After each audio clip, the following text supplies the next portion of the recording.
গরিব কেন আল্লাহ বানাইলো আমায়, এত গরিব কেন আল্লাহ বানাইলো আমায়।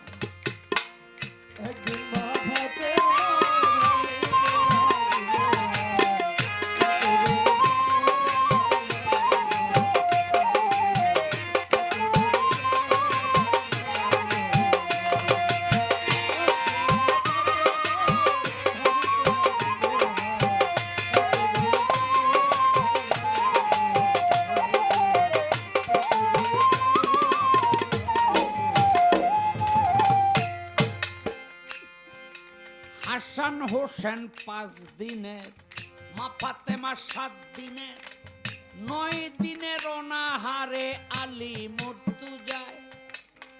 ক্ষুধার জ্বালায় জ্বলে প্রাণ, কি দিয়া বাঁচায় 2 সন্তান, ভাবিয়া হয় পেরেশান, কি করি উপায়। ফাতেমা কয় স্বামীরে, বোরকা একটাই আছে ঘরে, দিয়েছে বাবায় মোরে বলতেছি আপনায়। বোরকাতে শখ করিয়া চাঁদি দিয়া চাঁদ বানাইয়া, দিয়াছে লাগাইয়া বোরকারো গায়ে গো, দিয়াছে লাগাইয়া বোরকারো গায়ে।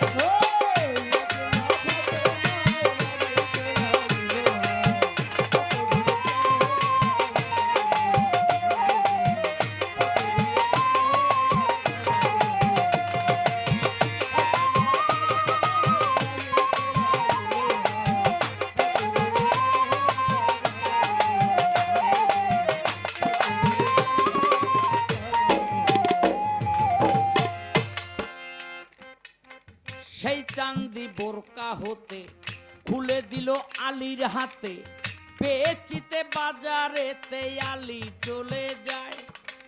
60 টাকা বিক্রি করে ফিরিতে লাগিল ঘরে, পথের পরেই এক মুসাফির নিবেদন জানায়, বলে খাইতে কিছু দেন না মোরে, 11 দিনের অনাহারে, তা না হলে যাব মোরে বলতেছি আপনায়।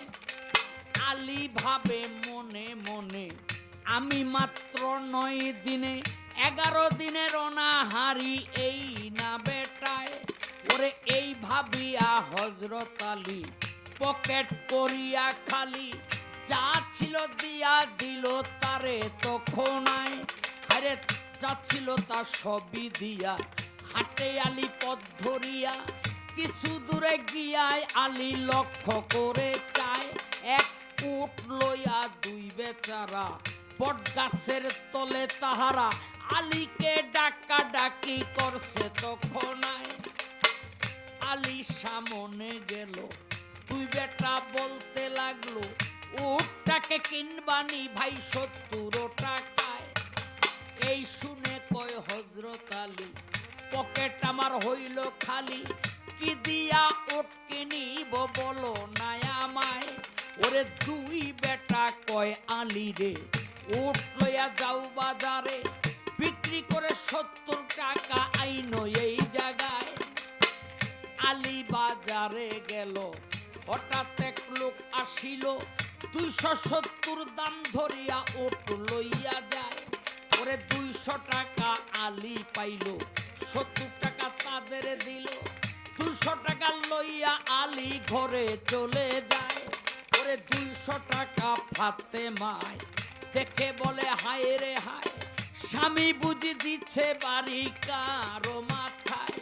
ওরে এই ভাবিয়া জগৎ মাতা সেজদা দিয়া পরে হেথা, সেজদায় পরে ধ্যানের ঘরে লক্ষ্য করে যায়, দেখে 2 ফেরেশতা যুক্তি করে, 4 ফেরেশতা যুক্তি করে, একজনে উট্টুক ধরে, একজনে খরিদ করে, 2 জন গাছ তোলায়।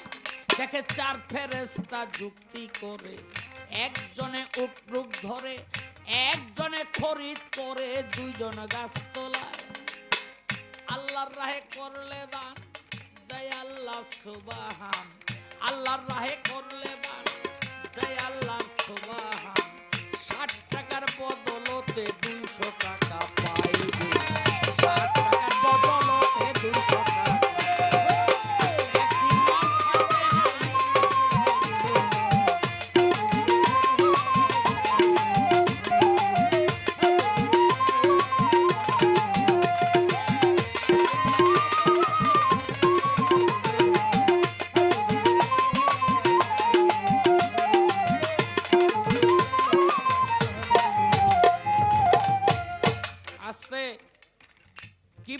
করছে এই একজনে মিথ্যার আশ্রয় নিয়া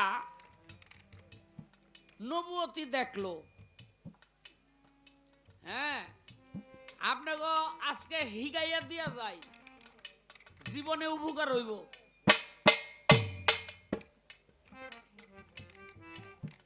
হ্যাঁ, এই যে আপনারাও মনে রাখবেন, এই যে আমার মা বোনেরা বয়ে রয়েছে, বহেন বহেন উপকার হইব, বিরাট উপকার হইব, করে যাইতেছি, বুঝলেন নি? সেটা হইলো জীবনে 5 জায়গায় মিথ্যা বলা জায়েজ করছে আল্লাহ। কয় জায়গায়? 5 জায়গায় মিথ্যা বলা জায়েজ করছে। তার প্রথম নম্বর ওই বোর কাছে। কোরআন দিয়ে ধরে হইছে, কোরআন দিয়া। আরে বেটা, এটা তো হাদিসের কথা। মানে হাদিস খালি উতলাইয়া ওঠে, আমি কি করব? প্রথম হইলো বোর কাছে। কি? বউরে রাজি খুশি করানোর লাইগা আপনি মিথ্যা বলতে বাধ্য না। মিয়া কয় বাধ্য, আপনি পারেন, সমস্যা নাই। মাইয়ায় মার কাছে কয়, মা গো এইবার তোমাকে জামাই আমারে সীতার হার দিব। কয় কেমনে কস? কয় কইছে। কয় রাইতে না দিনে? কয় রাইতে। কয় তাইলে আর দিব না। কয় কেন? কয় এরকম তোর বাপে আমারে কত দিছে।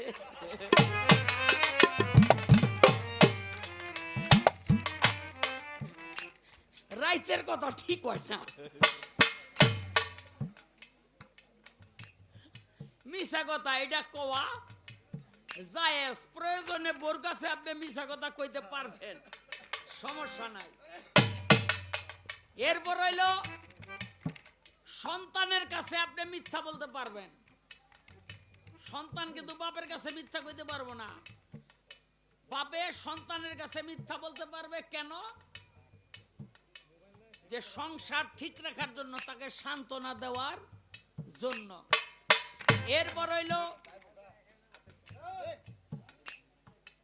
সমাজের বিবাদ মিটানোর জন্য। যদি মাতবরে মিছা কথা কয় তাইলে কোনো দোষ নাই। মাতবর প্রধান তো আছে মনে হয় আশেপাশে, আবার লাগানোর লেগে মিছা কথা কইেন না।